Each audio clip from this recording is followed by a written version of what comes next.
이번 영상에서는 이 고객별로 매출 현황을 집계하는 예제를 통해서 구글 스프레드시트의 함수와 참조를 어떻게 활용하는지 함께 알아보도록 하겠습니다. 함수와 참조에 대해서 이해하기 위해서 우리가 04번 고객 구매액 자료라고 하는 이 자료를 활용하겠습니다. 파일을 열어보시면 두 개의 스프레드시트가 있고요. 그 중에 첫 번째 고객별 매출액이라고 하는 자료가 있는데요. 이 고객별 매출액을 보시면 가장 왼쪽에는 날짜별로 고객들의 매출액이 어떻게 되는가라고 하는 정보가 이렇게 담겨져 있습니다. 그리고 바로 옆에는 이러한 왼쪽에 있는 데이터를 다양한 이 기초적인 함수, 썸이라던가 뭐 에버리지라던가 카운터라던가 이런 것들을 이용해서 요약하는 그 집계하는 함수들에 대해서 나와 있고요. 또 우리가 여러 가지 조건부 계산을 가지고 있는 if라고 하는 조건을 붙이는 이러한 조건부 계산에 의해서 이러한 데이터를 약간 가공하고 새로운 데이터를 만들어내는 것을 한번 해보도록 하겠습니다. 그리고 바로 옆에는 우리가 왼쪽에서 집계해서 만들어진 데이터를 가지고 여러 고객들 중에서 그들 사이에 순위를 매기는 연습을 해보고요. 마지막으로 순위를 토대로 해서 정렬을 하는 이러한 연습을 한번 해보도록 하겠습니다.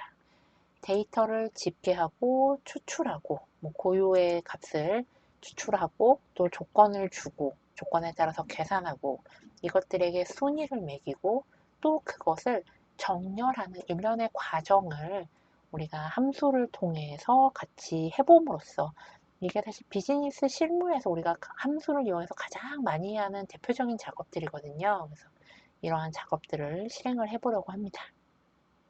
우리가 이 과정에서 함수를 다룰 텐데 구글 스프레드시트에 있는 모든 함수를 하나하나 다 설명한다는 것은 사실상 조금 어려움이 있습니다. 그렇기 때문에 우리는 가장 많이 사용하는 함수 위주로 이야기를 할 건데 그 외에도 여러분께서 이 사용되는 함수에 대해서 명확하게 모르겠다 라던가 또는 다른 함수들은 어떤 게 있지? 라고 목록을 보고 싶으시다 라고 하신다면 구글 스프레드시트의 위쪽에 보시면 도움말이라고 하는 항목이 있습니다.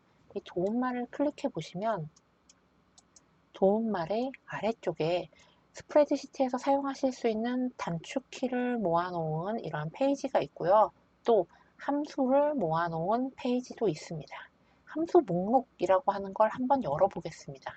함수 목록을 열어보시면 지금 보시는 것처럼 구글 스프레드시트에서 사용할 수 있는 모든 함수에 대해서 이 함수가 어떠한 분류로 들어가게 되고 함수의 실제 함수는 무엇이고 이것을 어떻게 써야 되는지 그리고 이 함수의 정확한 역할이 무엇인지 그리고 각각에 대해서 자세하게 알아보기 링크까지 함수 목록이 이렇게 제공되고 있습니다.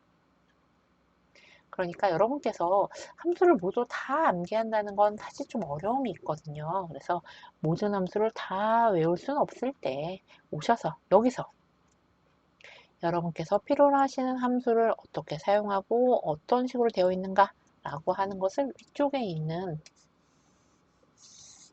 아래 함수에 대한 다양한 이 검색 키워드를 활용해서 찾아보시고 활용을 하시면 훨씬 쉽게 스프레드시트의 함수에 접근하실 수 있을 거다 라고 생각합니다.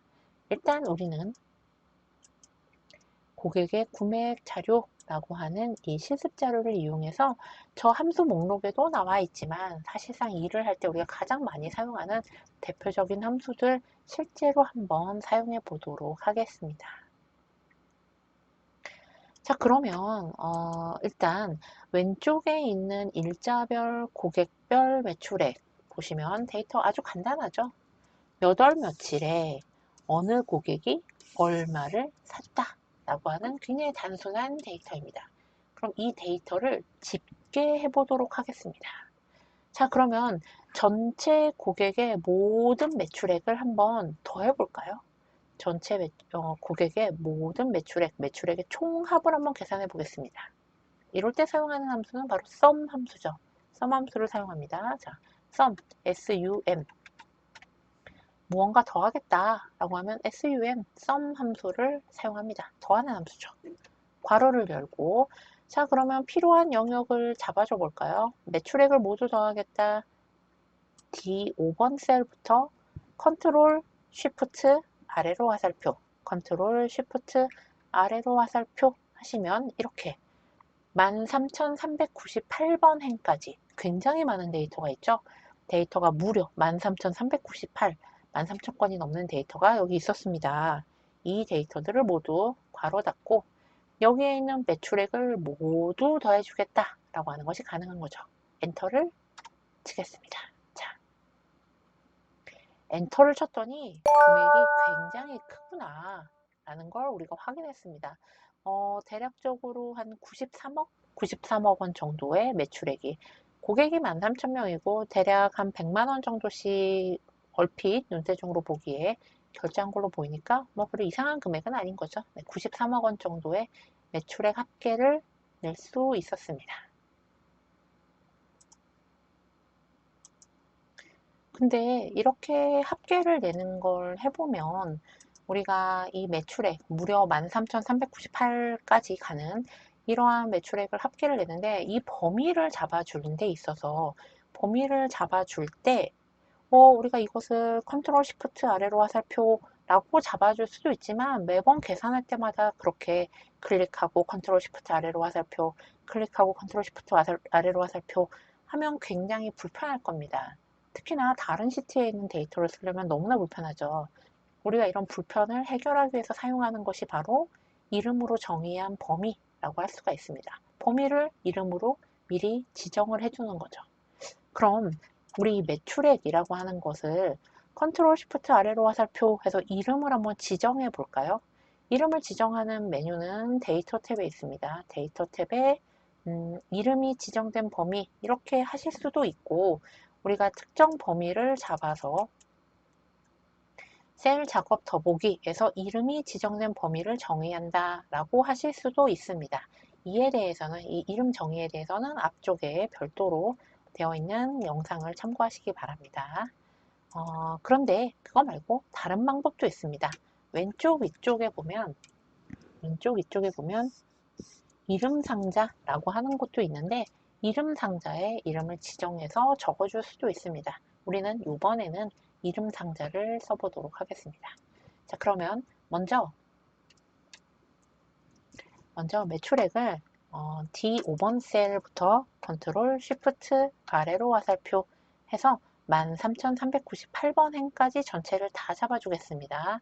다 잡아주고 여기 이름 상자라고 하는 곳에 이름을 지우고 이름을 줘볼까요?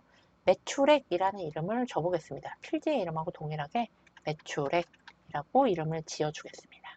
매출액 하시고 엔터 치시면 이제 매출액이라는 이름의 범위가 만들어졌습니다. 정말 만들어졌는지 한번 볼까요?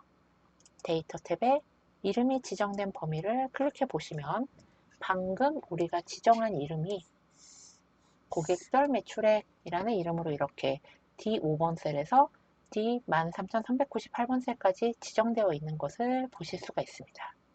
이름을 지정해두면 굉장히 편리하죠. 자, 그러면 다음 집계를 해볼까요?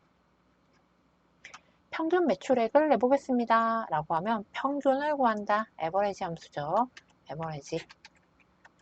네, 에버리지라는 함수를 선택하시고 탭을 누르시면 해당하는 함수가 딱 선택이 됩니다. 여기에 우리가 일일이 값을 다 클릭해 주는 게 아니라 매출액의 합계를 내겠다. 매출액의 합계를 내겠다. 이름을 딱 지정해 주시고 엔터를 누르시면 매출액, 평균적인 매출액의 값이 계산돼서 나오게 되죠. 굉장히 편리합니다. 그래서 우리가 함수를 쉽게 다루기 위해서 이름을 통상적으로 사용합니다. 그런데 이렇게 이름을 사용하면 이 자체는 편리하긴 한데 조금 아쉬움이 있죠. 아쉬움이 있습니다. 우리가 가지고 있는 데이터가 항상 이렇게 D5번 셀에서 D13,398번 셀까지만 있다면 사실은 이름은 굉장히 편리하고 좋습니다. 하지만 이렇게 이름을 딱 지정해두면 문제가 생기죠.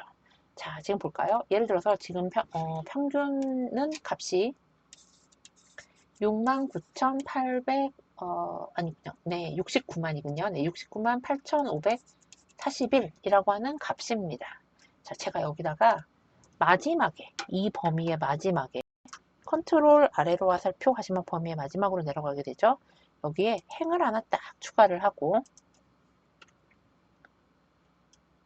13,399번 여기에 새로운 값을 하나 입력해 보겠습니다.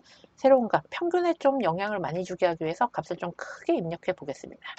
자, 그러면 이렇게 새로운 데이터가 들어왔습니다. 시간이 지났고 새로운 고객이 새로운 매출을 발생시켰습니다. 비즈니스 데이터라는 게 시간이 지나면 필연적으로 계속 늘어나게 되잖아요. 이 늘어났을 때 그럼 이것이 우리가 처리해 둔 이 평균이라고 하는 것에 어떤 영향을 미치는가 라고 돌아가 보면 금액이 전혀 바뀌지 않습니다. 금액이 전혀 달라지지 않죠.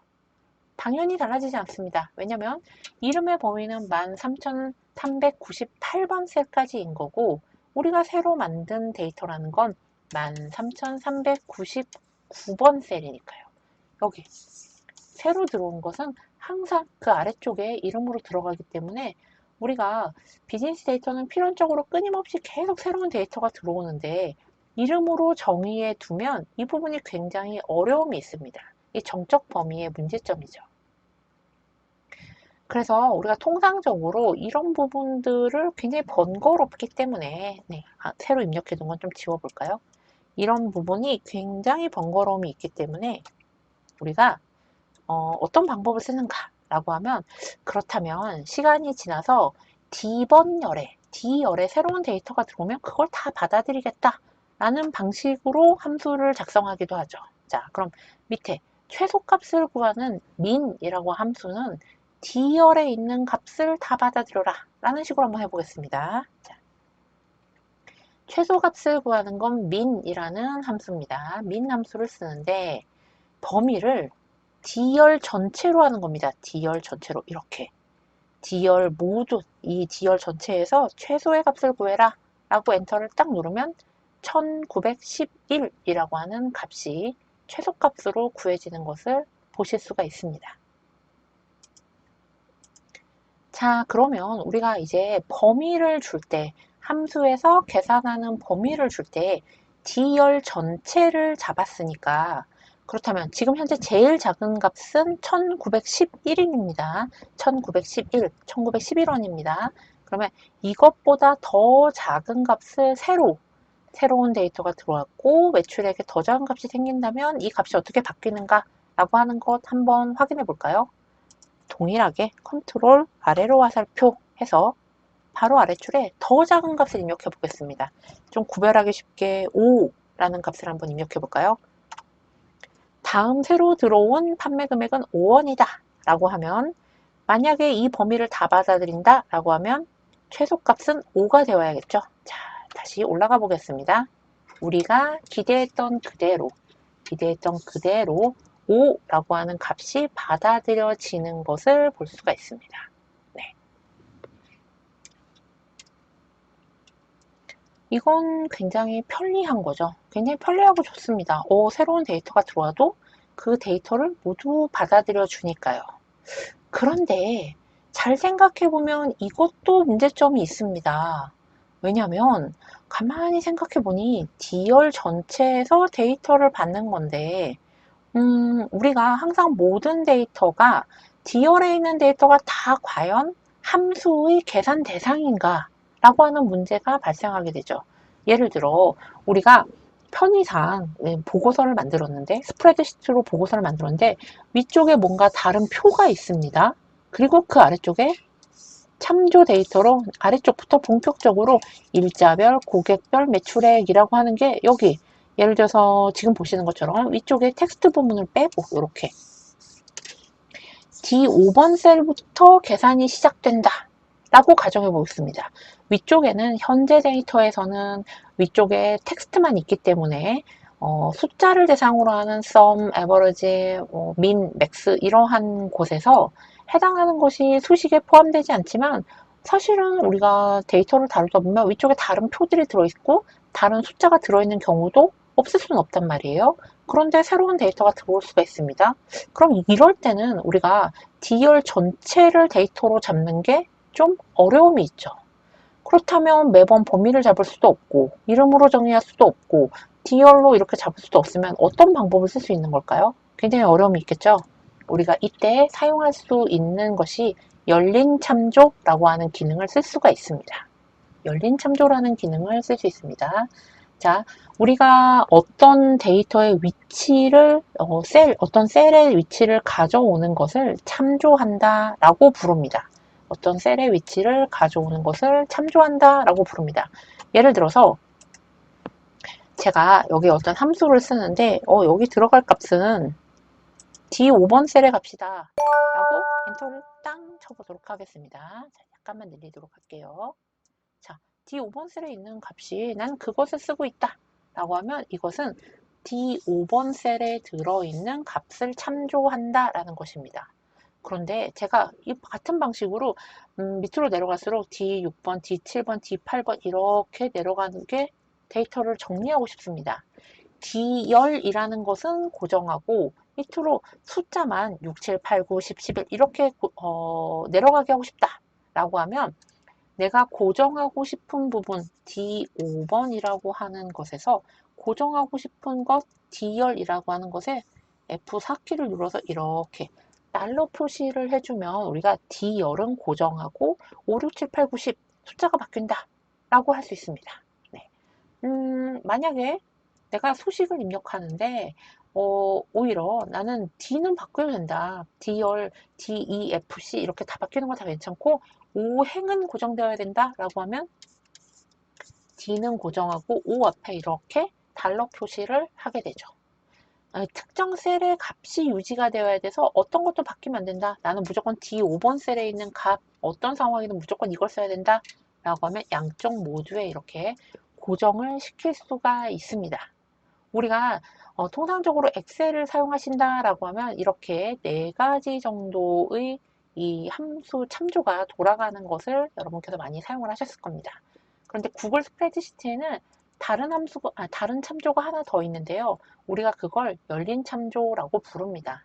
특정 범위를 잡아주는데 처음 시작점은 고정을 해주고 밑에 증가되는 부분들은 열어주는 그러한 방식인 거죠. 자, 그러면 이거 어떻게 쓰느냐라고 하시면 일단 이렇게 해볼까요? 자, 일단 이렇게 해보겠습니다. 조금 다시 줄이고 최대 매출액이라는 걸 계산해 보겠습니다. 이때 최대값 max라고 하는 함수를 쓰죠. max 함수를 쓰겠습니다. 괄호를 열고 D열에 있는 값을 받는 건 맞는데 D열에 있는 값을 받는 건 맞습니다. 그래서 새로운 데이터가 들어오면 다 받아들이고 싶습니다. 그래서 일단 기본적으로 D열에 있는 값을 받는 건 맞지만 시작은 어디가 됩니까? 시작은 D5번 셀부터 하겠다. 그 위에 다른 표가 있을 수도 있고 다른 숫자 값이 있을 수도 있기 때문에 그러한 것은 쓰지 않고 D5번 셀부터 시작하겠다라고 여기를 지정해 주는 거예요. 그래서 이렇게 달러로 D 고정하고 또 고정해서 나는 D5번 셀부터 시작하겠다. 이러한 방식으로 적어주는 겁니다. 끝나는 부분을 적어주지 않았죠. 끝나는 부분은 D열로 이렇게 뭔가 열려져 있습니다. 시작되는 것은 D5번 셀부터 지금 보시는 것처럼 범위를 바로 잡았죠. D5번 셀부터 시작한다. 다른 그 위에 있는 D1, 2, 3, 4번 셀은 사용하지 않는다. 라고 딱 닫혀져 있는데 끝나는 것은 기약이 없는 겁니다. 데이터가 늘어나면 늘어나는 대로 이후에 D열에 들어오는 모든 데이터를 다 받는다. 라는 이러한 참조 방식, 우리가 이것을 열린 참조라고 부릅니다. 그러면 아까 우리가 D열 전체를 받았기 때문에 위쪽에서 문제가 되는 부분들, 뭐 이름을 정의하거나 컨트롤 시프트 아래로 화살표 이러한 방식으로 범위를 잡았기 때문에 새로 들어온 데이터를 못 받는 문제 같은 것들이 다 한 번에 해결이 되는 거죠. 실제로 한번 사용을 해보겠습니다. 열린 참조를 하시고 엔터를 치시면 가장 큰 값은 약 839만 원 정도가 되어 있네요. 우리가 이걸 해결하기 위해서 또 테스트하기 위해서 아래쪽에 새로 들어온 데이터 하나 또 새로 들어오도록 하죠. 새로운 데이터 들어오는데 맥스 최대값이기 때문에 800만 원이 훨씬 넘는 큰 값을 엄청나게 큰 값을 입력해 보겠습니다. 엔터를 쳤습니다. 너무 커서 얼마인지 잘 모르겠네요. 네, 굉장히 큰 값을 입력했습니다. 그러면 자 돌아가서 보시면 열린 참조를 사용하고 있기 때문에 시작점은 D5번 셀이지만 열린 참조라서 새로 들어오는 값들은 모두 다 받아들인다 라고 하는 것을 여러분께서 이렇게 보실 수가 있습니다. 우리가 이러한 방식으로 참조하는 영역을 정해줄 수가 있는 거죠. 그러면 우리가 이걸 토대로 좋은 아이디어가 있습니다. 그렇다면 바로 옆에 보니까 매출액이라고 하는 범위를 이름으로 지정을 해놨는데 이 범위를 굳이 D5에서 D13398 이렇게 적어둘 게 아니라 매번 이렇게 막 달러 표시 이런 거 쓰는 거 이거 번거로우니까 아예 이름 매출액이라고 하는 범위의 이름을 아니 이 이름의 범위를 방금 쓴 것처럼 D5번 셀부터 시작하고 D열을 전부 받아들여라 라고 열린 참조로 쓴다면 훨씬 쉬울 것 같다 라는 생각이 당연히 들죠. 자, 그러면 실제로 범위를 그렇게 한번 적어 볼까요? 적어 보겠습니다. 이 이름을 수정해 보겠습니다. 이름을 클릭하시면 옆에 수정 버튼이 나타나죠. 수정을 누르시면 매출액에 대해서 참조하는 범위를 적게 되어 있는데요. 이걸 굳이 이렇게 꼭 13,398이라고 쓸 게 뭐 있습니까? D5번 셀부터 동일한 방법으로 열린 참조로 D5번 셀부터 D열 뒤에 들어오는 걸 모두 다 담겠다 라고 열린 참조로 한번 써보도록 하겠습니다. 열린 참조로 쓰시고 완료를 누르시면 과연 잘 들어갈까요? 자, 완료 누르시면 지금 보시면 14,398이라고 하는 딱 지정된 범위로 끝나는 걸 보실 수가 있습니다. 그럼 14,398이라는 건 도대체 어디서 온 걸까요? 눌러보시면 14,398이라고 하는 것은 현재 열려있는 이 스프레드시트의 마지막 행 번호가 바로 14,398번입니다.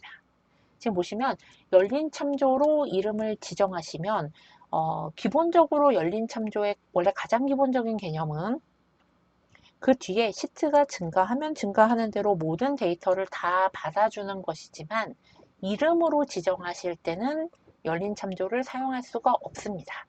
열린 참조는 이름으로 들어갈 수가 없습니다. 참조 범위에서 이름으로 활용할 수가 없고 이름으로 정의하실 때 열린 참조를 넣으시면 지금 보시는 것처럼 스프레드시트의 가장 마지막 행까지만 잡을 뿐이고 이 뒤에 들어오는 14,399번 행에 대해서는 이 이름은 적용될 수가 없습니다. 그래서 함수에서는 열린 참조를 이 범위로 사용을 하실 수가 있고 이름으로는 쓸 수 없다 라고 하는 것을 알아두시면 여러분께서 함수식을 입력하실 때 조금 더 유연하게 여러분께서 원하시는 방식으로 데이터를 넣으실 수 있을 거다 라고 예상이 됩니다. 그리고 우리가 이렇게 함수를 이용해서 데이터를 넣으면 간혹 이 값이 내가 직접 입력한 값인가 또는 이렇게 함수로 만들어진 값인가 굉장히 혼란스러울 때가 있는데요. 어떤 스프레드시트에서 이것이 정말 구체적인 값인지 아니면 함수로 만들어져서 이렇게 값이 보이는 건지 확인하고자 한다 라고 하시면 이런 경우에는 위쪽에 있는 보기에서 보기 탭에서 표시를 누르시고 표시에서 세 번째에 있는 수식을 표시한다 라고 하는 것을 추가해 주시면 이렇게 원래의 데이터 자체가 값으로 되어 있는 부분들은 값으로 그대로 남아 있지만 수식에 의해서 만들어진 데이터들은 함수식의 결과를 보여주는 게 아니라 어떠한 수식이 입력되어 있는가 라고 하는 수식의 내용을 이와 같은 형태로 보여주게 됩니다. 이렇게 우리가 볼 수가 있습니다. 자, 그러면 우리가 기본적으로 함수를 만드는데 필요한 어떤 이름이라던가 범위의 개념, 참조, 그리고 가장 기본적인 집계 함수를 다뤘습니다. 그러면 이제 이러한 기본적인 함수에 대한 지식을 가지고 계속 뒤에 이어서 함수를 입력하고 만들어 나가 보도록 하겠습니다.